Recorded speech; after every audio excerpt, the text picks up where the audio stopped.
my friend, my brother, comrade in arms, founder, Jan Suraj Party,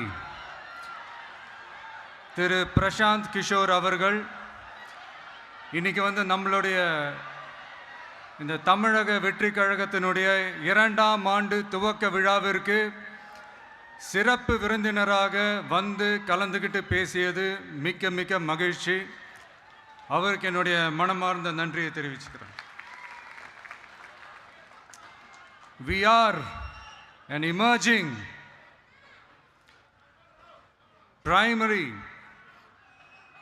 political force in Tamil Nadu politics with a firm commitment to create history in the upcoming 2026 assembly elections of Tamil Nadu, like 1967 and 1977 assembly elections of our state. Without compromising our party's ideological principles at any cost, I am here to collaborate and work with you towards upholding the secular and democratic ideals in TN and beyond. என் நெஞ்சில் குடியிருக்கும்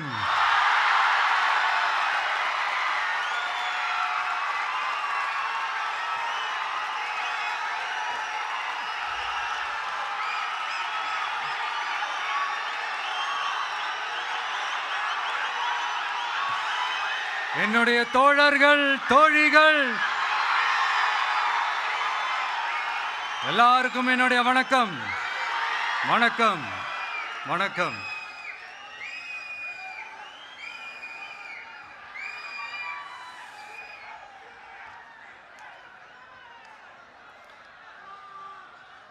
இந்த அரசியல்னாலே வேற level தான்ல.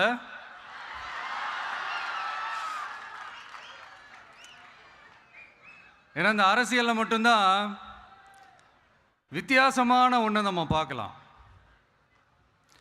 யார் யாரை எப்போ எதிர்ப்பாங்கன்னே நமக்கு தெரியாது. யார் யாரை எப்போ ஆதரிப்பாங்கன்னே நமக்கு தெரியாது. அதை கணிக்கவே முடியாது. அதனால தான் இந்த அரசியலில் மட்டும் முன்னாடியெல்லாம் சொல்லி நம்ம கேள்விப்பட்டிருப்போம், நிரந்தர நண்பனும் நிரந்தர எதிரியும் இல்லைன்னு சொல்லுவாங்க. அரசியலுக்கு யார் வேணாலும் வரலாம், அது ஒரு ஜனநாயக உரிமைன்னு சொல்லுவாங்க. ஆனால் மக்களுக்கு ரொம்ப ரொம்ப பிடிச்சி போன ஒருத்தன் அரசியலுக்கு வரான்னா அதை கண்டிப்பாக நல்லவங்க எல்லாம் வரவேற்பாங்க. ஆனால் ஒரு சில இந்த அதிகார இல்லை அது வேணாம், ஒரு சில பேருக்கு மட்டும் கொஞ்சம் எரிச்சல் வரத்தானே செய்யும். அது இருக்கும் தானே. என்னடா இவன் திடீர்னு ஒருத்தன் என்ட்ரி கொடுத்துட்டானே, இது வரைக்கும் நாம சொன்ன பொய்யெல்லாம் நம்பிக்கிட்டு மக்கள் நமக்கு ஓட்டு போட்டுக்கிட்டு இருந்தாங்களே, ஆனா இப்ப இவன் சொல்றதெல்லாம் பார்த்தா மக்கள் மனசுக்கு ரொம்ப நெருக்கமா வேற இருக்குது. அதுவே நமக்கு ஒரு பெரிய நெருக்கடியாகவும் இருக்குது. இவனை என்ன பண்ணலாம், என்ன செய்யலாம், எப்படி இவனை இது பண்ணலாம், க்ளோஸ் பண்ணலாம்.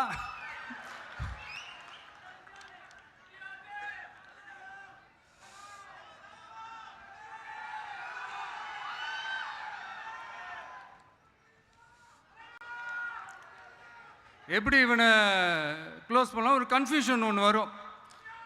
அந்த கன்ஃபியூஷனில் கத்துறதா கதறதா என்ன பண்ணுறதுன்னு தெரியாமல் வர்றவன் போகிறவன்லாம் கட்சி ஆரம்பிக்கிறான்னு சொல்லி இப்படி ஏதாவது பேச ஆரம்பிப்பாங்க. இப்போ நம்ம ஆட்சியில் இருக்கிறவங்க நமக்கு எதிராக பேசுகிறாங்க இல்லையா, அந்த மாதிரி. இப்படிப்பட்ட ஒரு அரசியல் காலத்தில் கொஞ்சம் கூட ஒரு பயம் இல்லாமல், ஒரு பதட்டம் இல்லாமல், வர்ற எதிர்ப்புகள் எல்லாத்தையும் சும்மா லெஃப்ட் ஹேண்டில் டீல் பண்ணிக்கிட்டு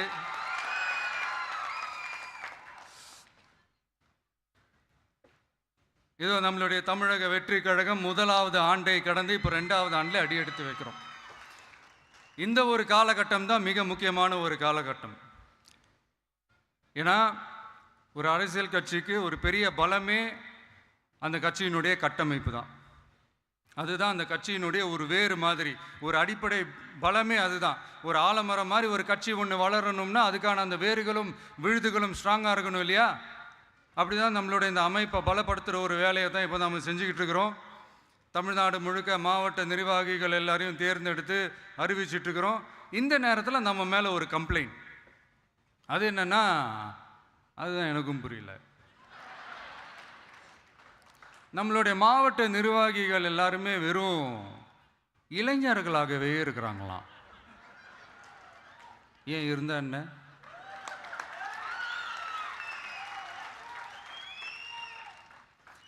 அறிஞர் அண்ணா அவர்கள் கட்சி ஆரம்பிச்சப்போ அவர் பின்னாடி நின்னதும், புரட்சி தலைவர் எம்ஜிஆர் அவர்கள் கட்சி ஆரம்பிச்சப்போ அவர் பின்னாடி நின்னதும் வெறும் இளைஞர்கள் தான்.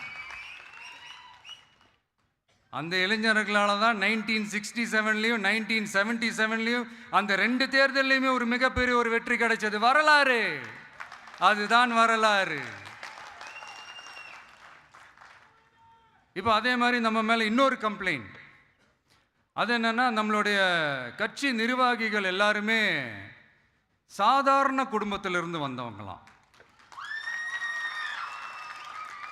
அதே தான் இங்கேயும் கேட்குறேன், ஏன் வரக்கூடாதா?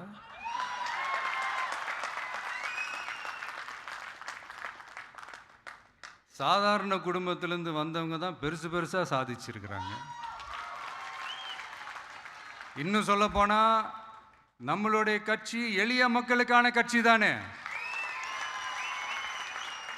அப்படி இருக்கும்போது நம்மளுடைய கட்சி நிர்வாகிகளும் எளிய குடும்பத்தை சேர்ந்தவங்களா தான் இருப்பாங்க.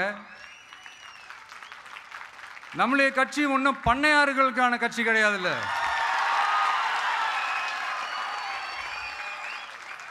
முன்னாடிலாம் அந்த காலத்தில் பண்ணையாருங்க தான் பதவியில் இருப்பாங்க. இப்போ கொஞ்சம் உள்டா மாறிடுச்சு, பதவியில் இருக்கிறவங்களாம் பண்ணையாரா மாறிடுறாங்க.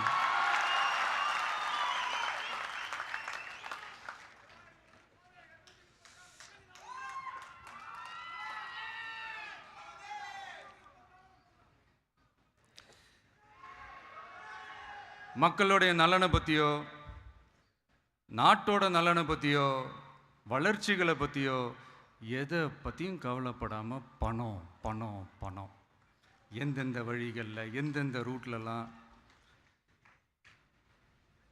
இப்படிப்பட்ட இந்த மைண்ட் செட் உள்ள இந்த பண்ணையார்களை அரசியலை விட்டே அகற்றுவது தான் நம்மளுடைய முதல் வேலை.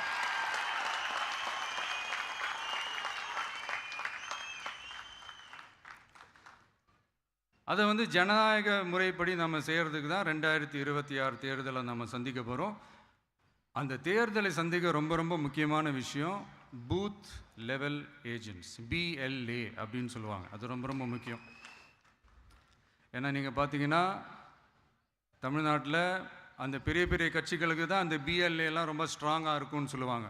ஒரு அப்ராக்சிமேட்டாக ஒரு 69,000 பூத்ஸ் இருக்குது.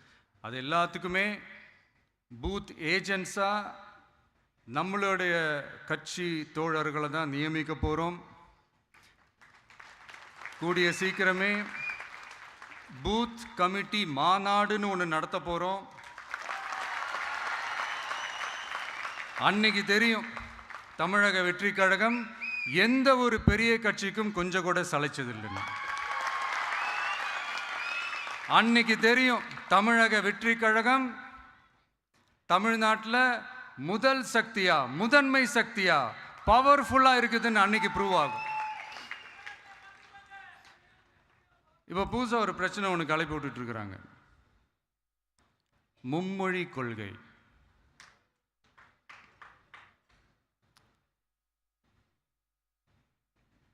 அதாவது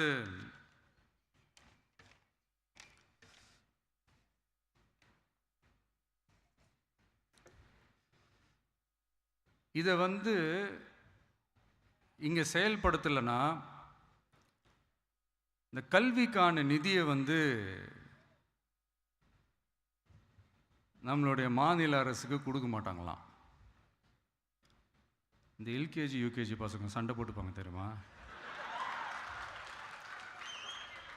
அந்த மாதிரி கொடுக்க வேண்டியது அவங்களோட கடமை, இங்கே இவங்க வாங்க வேண்டியது இவங்களுடைய உரிமை. ஆனால் இவங்க 2 பேரும் இங்கே எவ்வளோ சீரியஸாக ஒரு பிரச்சனை ஓடிட்டு இருக்கு. இவங்க 2 பேரும் அதாங்க நம்ம ஃபாசிசமும் நம்ம பாயாசமும், அதான் நம்ம அரசியல் இனிமையும் கொள்கை இனிமையும். 2 பேரும் என்ன பண்ணுறாங்கன்னா 2 பேரும் பேசி வச்சுக்கிட்டு இந்த செட்டிங்லாம் பண்ணி வச்சுக்கிட்டு மாற்றி மாற்றி சோஷியல் மீடியாவில் ஹேஷ்டாக் போட்டு விளையாட்டுருக்குறாங்க.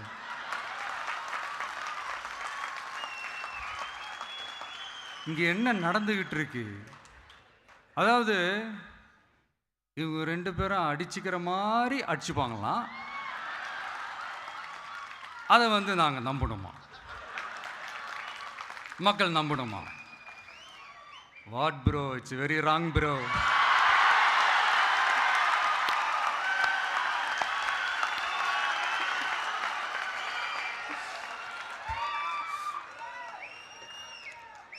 இதுக்கு நடுவில் நம்ம பசங்க உள்ள பூந்து அங்கே ஒரு சம்பவம் ஒன்று பண்ணிட்டு டக்குன்னு வெளியே வந்துடுறது.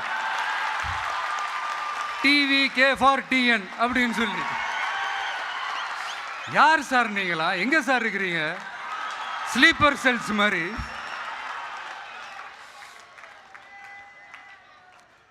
அதனால்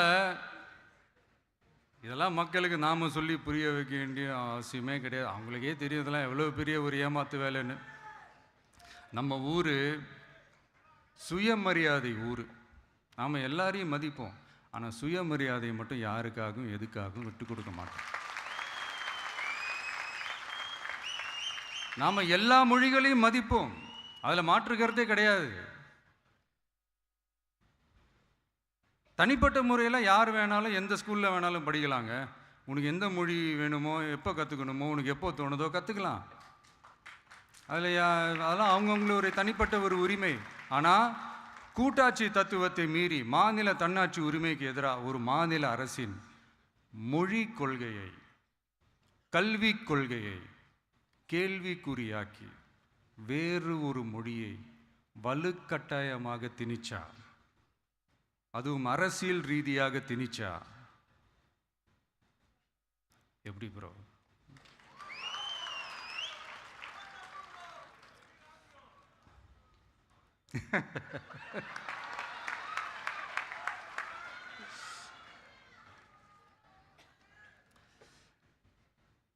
அதனால் நம்மளுடைய தமிழக வெற்றி கழகம் சார்பாக நாமளும் இந்த பொய் பிரச்சாரங்களை எல்லாம் புறம் தள்ளிவிட்டு இதை நாங்கள் உறுதியாக எதிர்ப்போம்.